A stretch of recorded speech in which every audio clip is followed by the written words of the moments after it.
আসসালামু আলাইকুম সবাইকে। সবাই কেমন আছেন? আপনারা সবাই জানেন যে আমাদের গ্রামের বাসা হচ্ছে যশোরের মনিরামপুর উপজেলায়। তো আমার আম্মু গত ৩ দিন আগে বা ৪ দিন আগে হচ্ছে গ্রামে গেছিল যশোরে শীতকালীন ছুটিতে। তো আসলে আম্মু যশোরের একটা ঐতিহ্যবাহী খাবার আমার জন্য আরকি নিয়ে আসছে, যেটা আমার বড় মামি উনি আরকি তৈরি করছেন এবং আমার জন্য পাঠাইছেন। সেটা হচ্ছে, আপনারা সবাই জানেন যে যশোরের খেজুরের যে রস থেকে যে গুড় তৈরি হয়, খেজুরের গুড়, এটা সারা বাংলাদেশে বিখ্যাত। তো সেই খেজুরের রস দিয়ে তৈরি হয় আসলে খেজুর মানে রসের পিঠা। আসলে খেজুরের রসের মধ্যে চিতই পিঠা আর কি ডুবিয়ে রাখা হয় মোটামুটি ১ রাত বা ৩-৪ ঘন্টা ডুবে রাখা হয়, যতটুকু আমরা জানি, মানে আমি জানি। তো সেটা এখন আর কি ট্রাই করবো। তো আমার এক জায়গায় যাওয়ার কথা গাজীপুরে, বাট আমি ওইখানে যেতে পারতেছি না, কারণ আমার আম্মু আসছিল। তো ওইখানে যাবো আর কি। তো পিঠাটা খাবো, টেস্ট করবো এবং আপনাদেরও জানাবো। আসলে কমেন্ট অনেকে পরে বলবেন যে তুমি একাই পিঠা খেলে, আমাদের তো পিঠা দিলা না।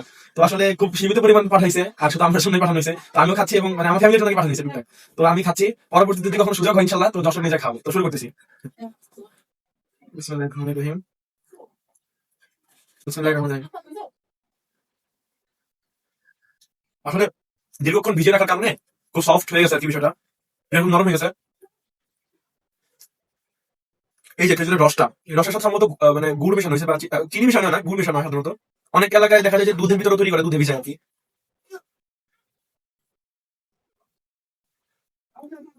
আর এটা তৈরি করছে আমার হচ্ছে মামাতো ভাই, তার ওয়াইফ, আমার ভাবি। উনি তৈরি করে পাঠাইছে আমার জন্য। তো ভাবিকে অসংখ্য ধন্যবাদ এত সুন্দর এবং মজাদার পিঠা আমাকে তৈরি করে পাঠানোর জন্য। খুবই মজার পিঠা। যদি রিজিকে থাকে আপনাদের একদিন যশোর নিয়ে যাবো। ভাবি রাতের এই দুধের রসের পিঠা আপনাদের খাবো ইনশাল্লাহ। তো আজকে এই পর্যন্তই। আসসালামু আলাইকুম।